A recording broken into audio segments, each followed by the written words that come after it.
This is from a new manuscript. I'm not sure what's going to happen with it. So there will be no context. It's called, the title's Autobiography of a Poet. There's a lot of kind of persona stuff, and I'm trying to move through the arc of a life. Animal. Its pale green eyes hover like lightning bugs caught in the beam of the torch as we sweep the woods and find a face gone full-on freak with its upturned snout and teeth like hammer-mangled nails.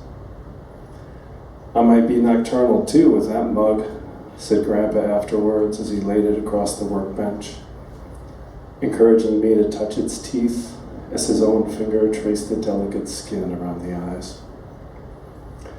This is the heavy fur that brushes the white legs of your dreams, he explained, when they walk barefoot through the woods. Then he took my hand and made me pet its impossible softness, though I was afraid.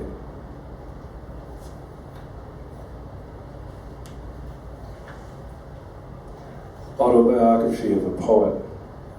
I thought birds were pure sound until I was 5 months old and saw one flicker to my sill, quick as air and made of light, and I said, "Fuck yeah, that looks about right." I lit a cigarette lifted from my mother's purse, and when the scent found her and drew her to my crib, she said, "What do you think you're doing?"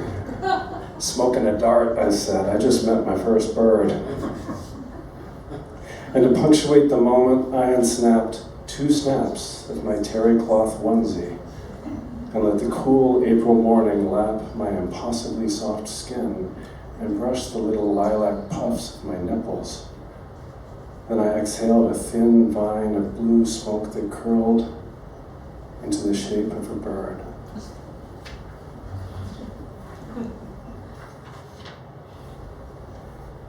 Every onion a perfect minaret.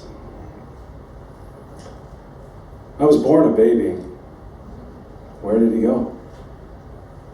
Especially that line between plump forearm and little pink hand. That's the line I'm trying to write. I want to sing to the translucence inside me, lost as a freshwater pearl in the soft folds time used to swaddle me up and up until I was man-shaped. It wasn't a fish who discovered water, nor a bird air. Water conjured fish. The sky holds the patent on feathers. I bought my dog a watch to inspire him to industry. Yet still he dozes in the sunlight.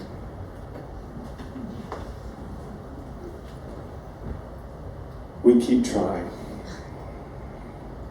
We keep trying to name the river, but it keeps leaving and other water keeps coming, water we have yet to meet, though it wrinkles in more or less the same places and chuckles at more or less the same jokes.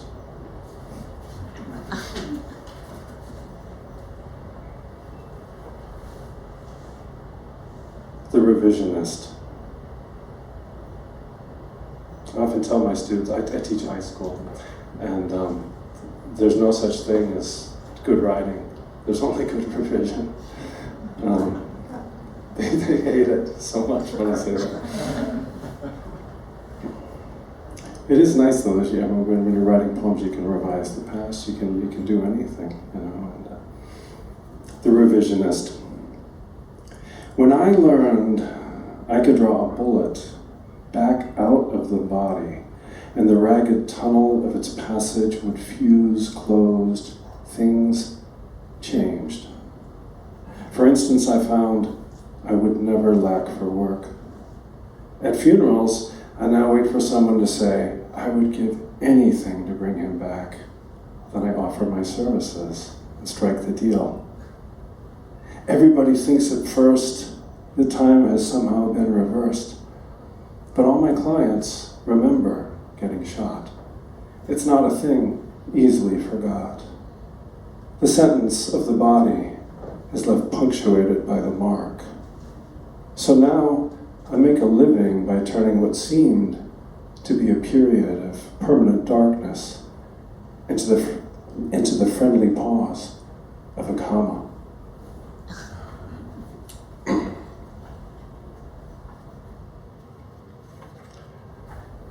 So this poet clearly has a dog, and we'll revisit him in the second set too. All right, 2 more? We good? That's great. Yeah. Okay. The other day, I talked to my dog in accents. It's very fun when we're walking. It's just the 2 of us. The other day, I was listening to my dog in my mind. In the past, I'd envisioned him saying things like, "Squirrel exists to be chased. He is not nemesis, but purpose." I always thought it amusing to give him a slightly German accent while ventriloquizing his pronouncements. "When I work my jaws to gnaw old bones, I approach my own undoing."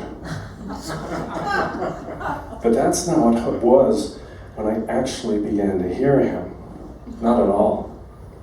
His philosophy was both more subtle and expansive. "We are only that which grows and dies, as blind as the waves in the sea are blind." That was one rumination.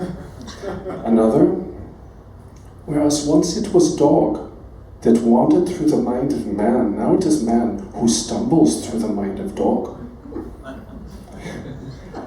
To be honest, even as I scribbled these ruminations out in longhand, his reflections gave me pause. What I had taken as a creature given to obedience, naps, and hunger was nothing but a Byzantine labyrinth of endless mirrors.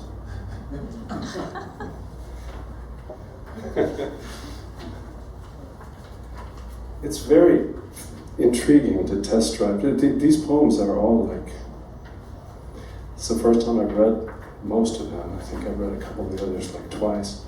It really is like a test drive. You're like, oh, okay. I thought they'd laugh at this part, but they laughed at this part, which I didn't think was funny. The Man on the Roadside. This will be the last one.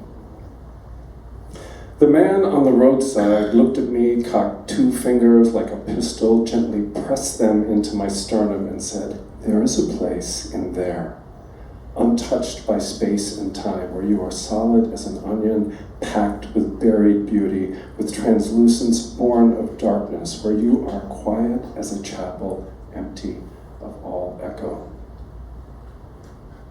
"Cool," I said, "I'll keep that in mind." But he was not finished. "Know that the moment will come when your words speak only of what you know. That is the moment you begin to die. And when that time comes, go to the chapel, that inner room that holds those silences, and listen to those empty syllables that sound the hushed depths of the churning white-capped sea you once mistook for your life."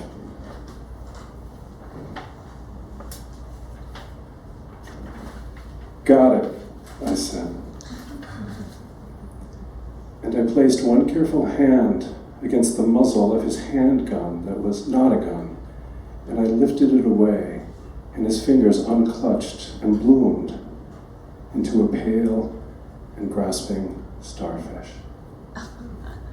Thanks.